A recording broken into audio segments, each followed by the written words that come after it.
All right, we're going to start a play earlier than most might have expected. I want to acknowledge that as this play transpires, and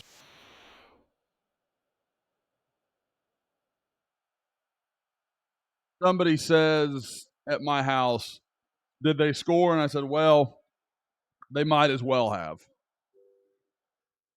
I think we all know the work by Jaron Canick, Billy Bowman, and Kendall Dolby, and even Ethan Downs and Danny Stutzman to continue chasing paid off pretty big for Oklahoma here. Think if Canick is just I mean, right here, guys, he could have put it in cruise control. A lot of guys would have.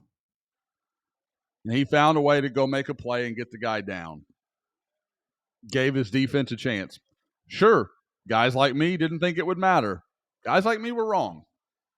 Um, just a huge moment that didn't look like anything when it happened.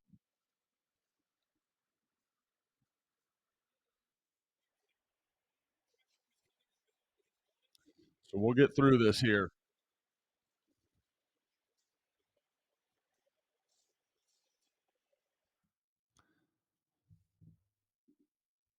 This is our guy. One of my one of my favorites on this roster. I talked about it in the breakdown that I hope you guys have watched on YouTube with George and Eddie, but just watch him shoot the gap. He's like, again, it's like a running back with the way he can get skinny through a lane.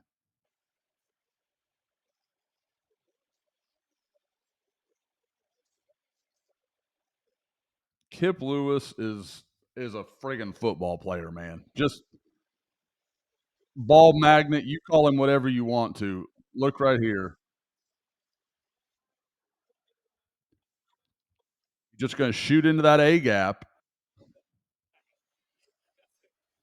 And again, if he doesn't make that play, I mean, look, Danny Stutzman's dealing with big old Tavondre Sweat. I'm sorry, that was Jaron Canick dealing with Tavondre Sweat. That's 360 pounds of man rolling at you. There's not a lot that he could have done there. So just an outstanding play by Kip Lewis here. Same token, watch. This is Byron Murphy right here, one of Texas's starting defensive tackles. Guy's going to play in the league. And look at this is Dasan McCullough's helmet you see right there. Watch Dasan McCullough just meet him. Boom. I mean, just sticks it right in his chest. And all these guys rallying the ball. Texas could have done what is basically the tush push and got him across the goal line. But OU rallied to it and fought him off. Yeah, this is really, really well done by Herbstreit to acknowledge this right off. But you're going to see McCullough come down and just he just goes right at Byron Murphy.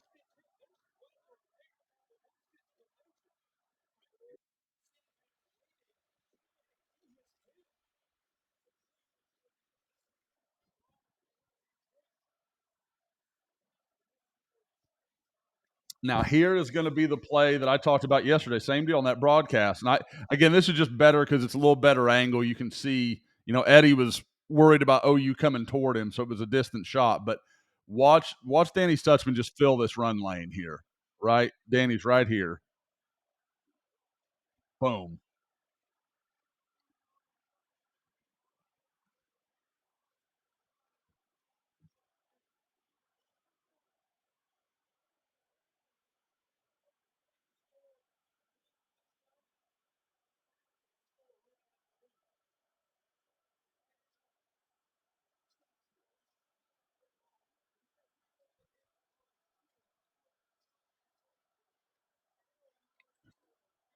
Again, just super impressive that Oklahoma even pushed it to this point, much less. And we all know the play that's about to happen. We all know what's going to happen here. The fact that Sark realizes I can't beat these guys on the ground is such a rewrite of everything we believe. And I include myself. I'm not bagging on anybody. I thought Texas would be able to run the ball with some consistency. Now, I said all week last week, if they could run for 175, OU was cooked. I didn't know if they could do that, from either side. I didn't know if OU could slow Texas down enough for that. I didn't know if Texas could get that done. But I thought Texas could find some consistency in the running game, and man, they could not.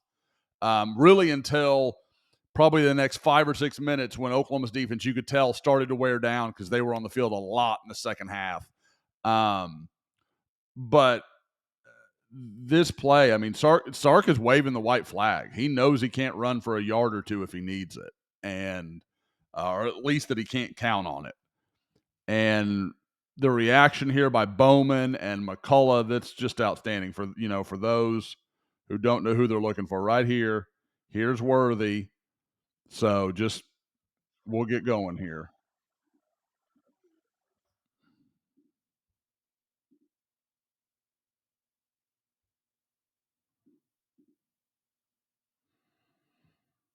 Okay, we're ready now.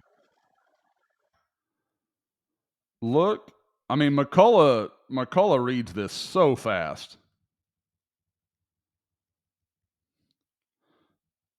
He just follows Ewer's eyes. Boom. And before he's even really turned his head, he's running.